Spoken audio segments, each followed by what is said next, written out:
Hi everyone, this is Johannes Schmieder with another video from my series in labor economics. In today's video we will discuss the issue of wage inequality in the labor market. We will focus in particular on how to measure wage inequality. While in class we will then discuss why wage inequality changed over time. Some individuals have high and others have low wages. The degree of this dispersion in the economy is what we call wage inequality. There are several important ways to measure wage inequality. First, we can compare percentiles of the wage distribution. Second, we can look at the variance of log wages, something we'll do later today. And then there are other measures, such as the Gini coefficient and similar indices, which try to come up with a summary statistic for wage inequality. We won't cover those in this course. Let's talk first about percentiles of the wage distribution. Suppose you order all workers in an economy by their wage. The xth percentile is that wage such that x% of all workers have wages lower than that. Let's call the xth percentile of the wage distribution px. So p90 would stand for the 90th percentile of the wage distribution. So for example, if p90 is equal to 4,000, and the wage here is the monthly wage, that would mean that 90% of the population make less than $4,000 per month. And 10% of the population make more than $4,000 a month. One common way to measure wage inequality is the so-called 90-to-10 ratio, which is simply the 90th percentile of the wage distribution divided by the 10th percentile. So for example, if P90 divided by P10 or the 90-10 ratio is equal to 3, that means that workers at the 90th percentile of the wage distribution make 3 times as much money as workers at the 10th percentile of the wage distribution. Of course, in economics, we often work with log wages. For that reason, a common measure of wage inequality is log P90 minus log P10. Of course, for logs, if you take the difference, that is the same as log P90 divided by P10, or the log of the 90-10 ratio. Suppose that the log 90-10 ratio is equal to 1.4, what would this mean? Well, at first this might seem a little bit harder to interpret, but we can use the exponential function. We know that the exponential function of the log function of some variable is simply that variable. Right? That's essentially how the exponential function is defined. So taking the exponential function of 1.4, we get 4.05 if you use a calculator. So if log 90-10 ratio is equal to 1.4, that means that workers at the 90th percentile of the wage distribution make about 4 or 4.05 times as much as workers at the 10th percentile. Notice that we can write the 90-10 ratio also as the product of the 90-50 and 50-10 ratio. We can write P90 divided by P10 is equal to P90 divided by P50 times P50 divided by P10. That's obviously the same because P50 could cancel out. Furthermore, you may remember that a fundamental rule for logarithms is that the log of the product of two variables is the same as the log of the sum of each of these variables. Therefore, log P90 P10 is equal to log of the 90-50 ratio times the 50-10 ratio, which is then equal to the log 90-50 ratio plus the log 50-10 ratio. That is useful because we can then decompose the overall wage inequality into two parts. The wage inequality in the top half of the wage distribution is simply log of the 90-50 ratio. Then at the bottom half, wage inequality would be measured by the 50-10 ratio. And the two have to sum up to the overall measure of wage inequality. This is particularly helpful for understanding how wage inequality changed over time. This decomposition equation is useful because we then also decompose changes over time. Suppose, for example, that we measured the 90-10 ratio in 2016 and in 1977. The change in the log 90-10 ratio between 2016 and 1977 is simply the difference. But using this equation, this has to be equal to the change in the log 90-50 ratio between 2016 and 1977, and the change in the log 50-10 ratio between 2016 and 1977. Or we can write this like this: change log 90-10 equals change in log 90-50 plus change in log 50-10. Or the overall change is simply change in the top half plus change in the bottom half.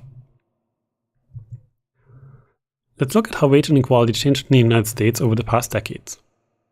I downloaded data from the Current Population Survey, the CPS, from 1977 to 2016. I selected all full-time male workers who worked at least 40 weeks in the last year. For women, the time trends are similar, but they are a bit harder to interpret, because there are large increases in labor force participation of women over this time period. Therefore, the women who are working today may be differently selected than the women who are working 40 years ago. The wage variable is weekly earnings adjusted to prices, to our real earnings in 2016 dollars. Here I simply use data and said, well, show me the summary statistics for the real weekly wage variable for the year 1977. If you add the detail command, this data will produce a bunch of percentiles. You can see here, for example, that the 10th percentile in 1977 was equal to $366. The 90th percentile was $1,316. So in 1977, 90% of workers made less than $1,316 per week. The 90-10 ratio is simply this number divided by this number, or equal to 3.6. If you take the log of this, this would be equal to 1.2. Similarly, you could use the 50th percentile to calculate the log 90-50 ratio to get 0.58, and the log 50-10 ratio to get 0.70.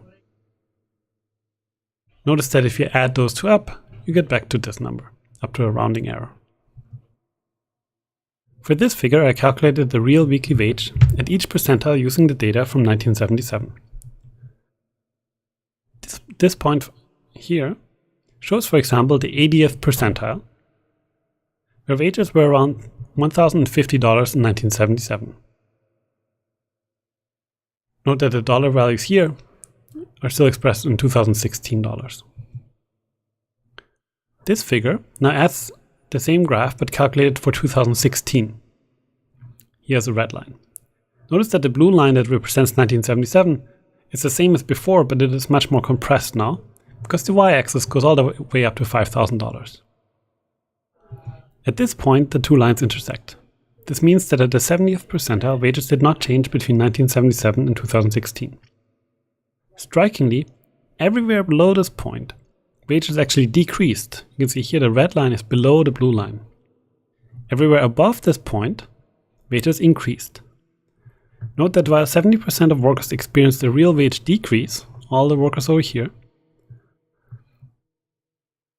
wages in the top half increased substantially, and at the very top, they almost doubled. Why do you think wage inequality increased over time? Well, there are a number of possible reasons. But one explanation that has received a lot of attention by labor economists is that equilibrium levels for different skill levels have changed over time. For example, maybe firms need more qualified workers today. The demand for high-skilled workers may have increased and therefore wages went up. We can illustrate this in this very simple diagram here. On the left-hand side we have low skill, such as high school graduates or less workers. And on the right-hand side we have high-skilled workers, such as college or more. If demand increased, here's an upward shift, for college workers, then the equilibrium wage for high-skilled workers would have gone up. But maybe not much changed for low-skilled workers. That would explain why at the top of the wage distribution, wages went up, while at the bottom not much happened, or maybe wages even declined. To test for this explanation, it is useful to discuss another measure that we can use to measure wage inequality. And that is the variance of the wage distribution. This is another common way of measuring wage inequality, and this typically uses the variance of log wages. The variance of a variable x is defined the following way. Variance of x is equal to 1 divided by n, where n is the number of individuals, times the sum over all individuals, and then it's the sum of xi, the value of x for individual I, minus the average value of x for all individuals, and this difference here is squared. So for wage inequality, this measure would become variance of log wage is equal to 1 over n, and then the sum of log wi minus the average log wage squared. Maybe you have heard of the standard deviation of a random variable. The standard deviation is simply the square root of the variance. In general, this measure is a little bit harder to interpret compared to the 90-10 ratio and other measures, but it will be useful for understanding why wage inequality has changed over time. Just to give you a little bit more of an idea of what variance means, this plot shows normal distributions for random variables with different variances.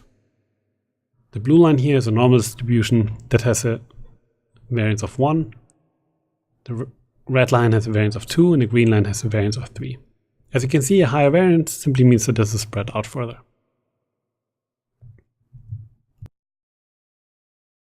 This graph now shows how the variance of log wages has changed over time. I used the CPS here and simply calculated the variance of log wages for each year in the CPS. As you can see, the variance increased from around 0.25 all the way up to 0.5, a very substantial increase. Interestingly, a lot of the increase happened in the early 80s and mid to late 1990s, but it has increased basically in every year. Now, how can we relate this to the returns to schooling? Consider the following regression. It's basically a Minzer regression, but I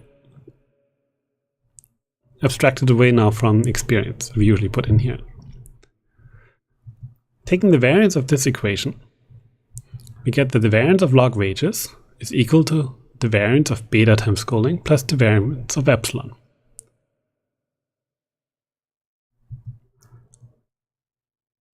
Now, you can write the variance of log wages using some rules from statistics that we haven't covered here yet, but that are in every standard statistics book. You can write the variance of log wages is equal to beta squared times the variance of schooling, still plus the variance of epsilon.